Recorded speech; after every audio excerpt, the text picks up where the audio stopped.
Part 13. This part explains why certain forms of thought often result in disaster and frequently sweep away the result of a lifetime of effort. It explains the modern method of thinking and shows how actual, tangible results are thereby secured, and how conditions must change in order to meet the requirements of a changed consciousness. It explains the process by which this change is brought about and how we may hasten it. Introduction. Part 13. Physical science is responsible for the marvelous age of invention in which we are now living, but spiritual science is now setting out on a career whose possibilities no one can foretell. Spiritual science has heretofore been the football of the uneducated, the superstitious, the mystical, but men are now interested in definite methods and demonstrated facts only. We have come to know that thinking is a spiritual process, that vision and imagination precede action and event, that the day of the dreamer has come. The following lines by Mr. Herbert Kaufman, relating to people who first dream and then achieve, are interesting in this connection. They are the architects of greatness, their vision lies within their souls, they peer beyond the veils and mists of doubt and pierce the walls of unborn time. The belted wheel, the trail of steel, the churning screw, are shuttles in the loom on which they weave their magic tapestries. Makers of empire, they have fought for bigger things than crowns and higher seats than thrones. Your homes are set upon a land that dreamers built to greatness. The pictures on its walls are visions from the souls of dreamers. They are the chosen few, the blazers of the way. Walls crumble and empires fall, the tidal wave sweeps from the sea and tears a fortress from its rocks. The rotting nations drop from off time's bow, and only things the dreamers make live on. Part 13 tells why the dreams of the dreamer come true. It explains the law of causation by which dreamers, inventors, authors, organizers, bring about the realization of their desires. It explains the law by which the thing pictured upon our mind eventually becomes our own. Part 13, 1. It has been the tendency, and, as might be proved, a necessity for science to seek the explanation of everyday facts by a generalization of those others which are less frequent and form the exception. Thus does the eruption of the volcano manifest the heat which is continually at work in the interior of the earth and to which the latter owes much of her configuration. 2. Thus does the lightning reveal a subtle power constantly busy to produce changes in the inorganic world. And, as dead languages now seldom heard were once ruling among the nations, so does a giant tooth in Siberia, or a fossil in the depth of the earth, not only bear record of the evolution of past ages, but thereby explains to us the origin of the hills and valleys which we inhabit today. 3. In this way a generalization of facts which are rare, strange, or form the exception, has been the magnetic needle guiding to all the discoveries of inductive science. 4. This method is founded upon reason and experience and thereby destroyed superstition, precedent and conventionality.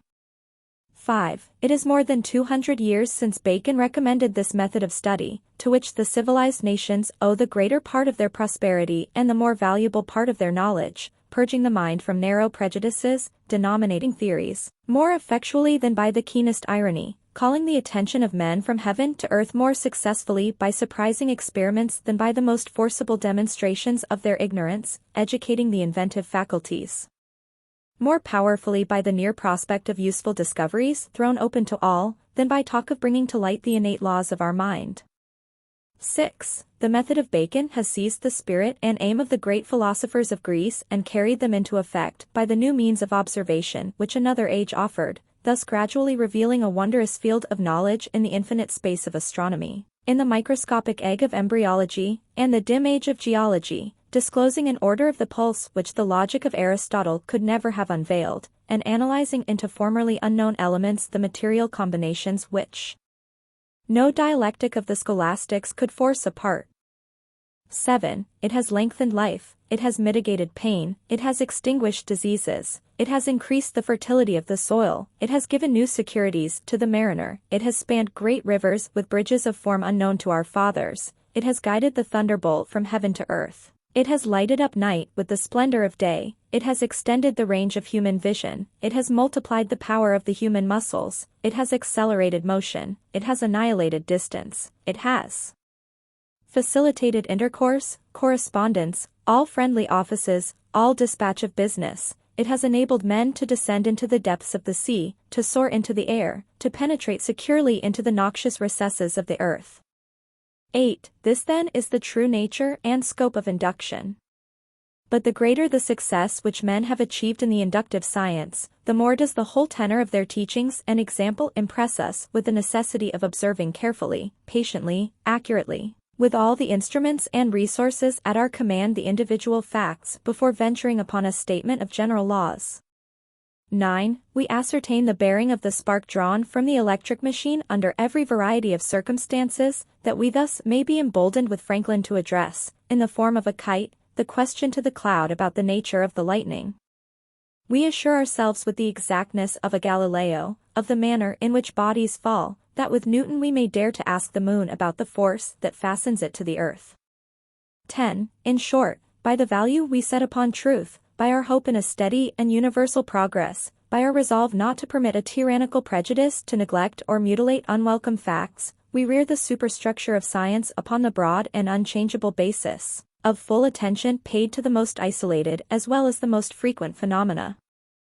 11. An ever-increasing material may be collected by observation, but the accumulated facts differ in their value to assist the explanation of nature, and as we esteem most highly those useful qualities of men which are of the rarest occurrence, so does natural philosophy sift the facts and attach a preeminent importance to that striking class which cannot be accounted for by the usual and daily observation of life. 12. If then, we find that certain persons seem to possess unusual power, what are we to conclude? Firstly, we may say, it is not so, which is simply an acknowledgement of our lack of information because every honest investigator admits that there are many strange and heretofore unaccountable phenomena constantly occurring. Those, however, who become acquainted with the creative power of thought, will no longer consider them unaccountable.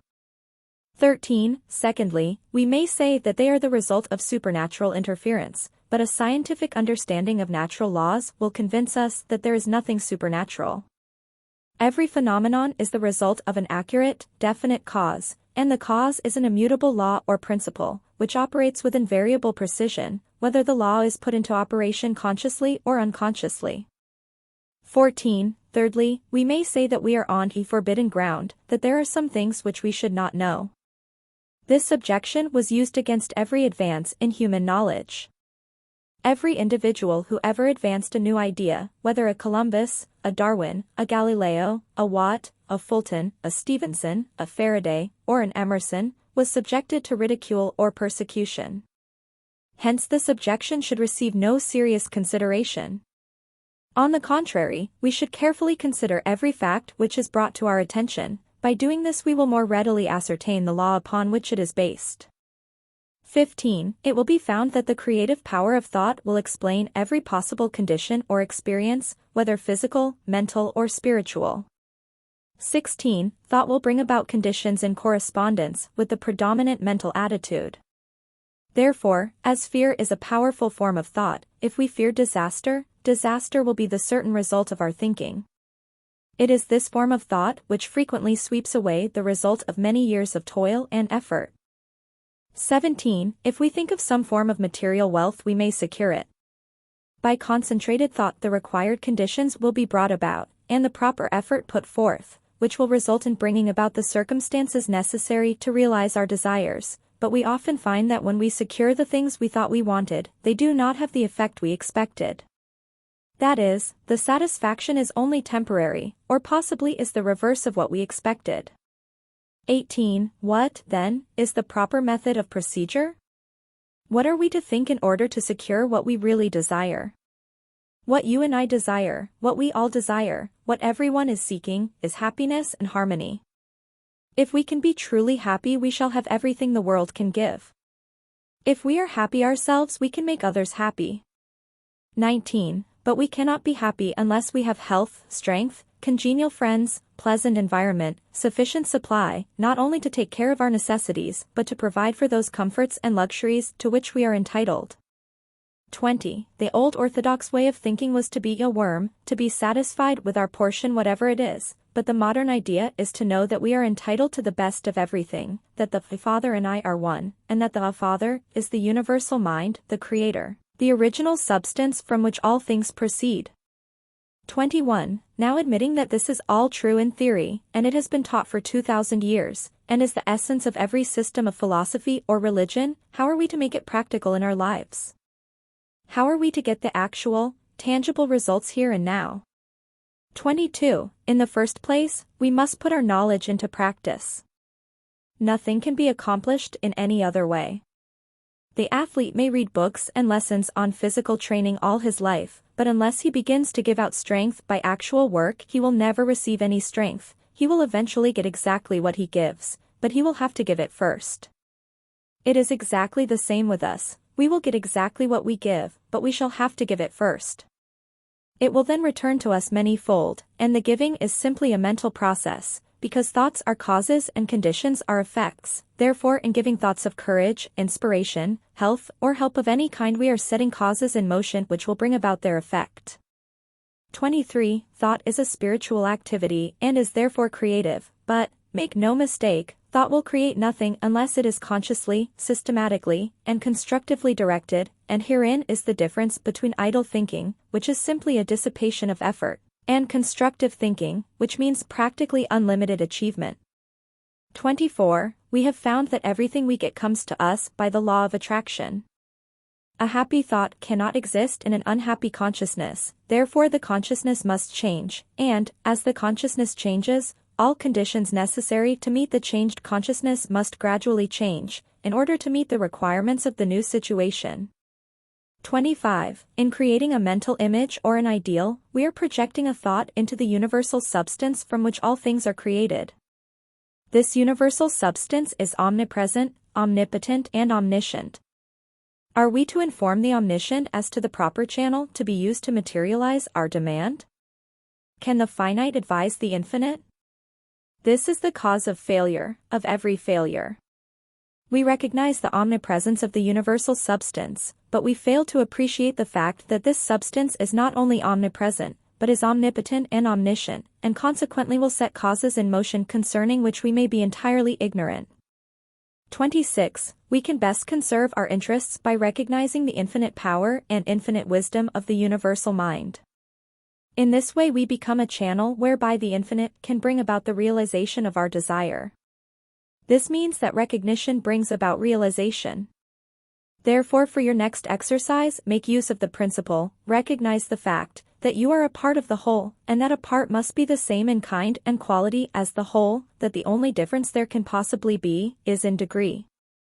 27. When this tremendous fact begins to permeate your consciousness, when you really come into a realization of the fact that you, not your body, but the ego, the I, the spirit which thinks, is an integral part of the great whole, that it is the same in substance, in quality, in kind, that the Creator could create nothing different from himself, you will also be able to say, the Father and I are one, and you will come into an understanding of the beauty, the grandeur, the transcendental opportunities which have been placed at your disposal. Increase in me that wisdom which discovers my truest interest, strengthen my resolution to perform that which wisdom dictates. Franklin. Part 13, 121. What is the method by which natural philosophers obtain and apply their knowledge? To observe individual facts carefully, patiently, accurately, with all the instruments and resources at their command, before venturing upon a statement of general laws. 122. How may we be certain that this method is correct? By not permitting a tyrannical prejudice to neglect or mutilate unwelcome facts. 123. What class of acts are esteemed most highly? Those which cannot be accounted for by the usual daily observations of life. 124. Upon what is this principle founded? Upon reason and experience. 125. What does it destroy? Superstition, precedent, and conventionality. 126. How have these laws been discovered? By a generalization of facts which are uncommon, rare, strange, and form the exception. 127. How may we account for much of the strange and heretofore unexplainable phenomena which are constantly taking place?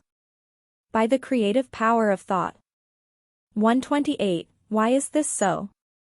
Because when we learn of a fact we can be sure that it is the result of a certain definite cause and that this cause will operate with invariable precision. 129. What is the result of this knowledge? It will explain the cause of every possible condition, whether physical, mental, or spiritual. 130. How will our best interest be conserved? By a recognition of the fact that a knowledge of the creative nature of thought puts us in touch with infinite power. The old thoughts never die, immortal dreams outlive their dreamers and are ours for aye, no thought once formed and uttered ever can expire. Mackay.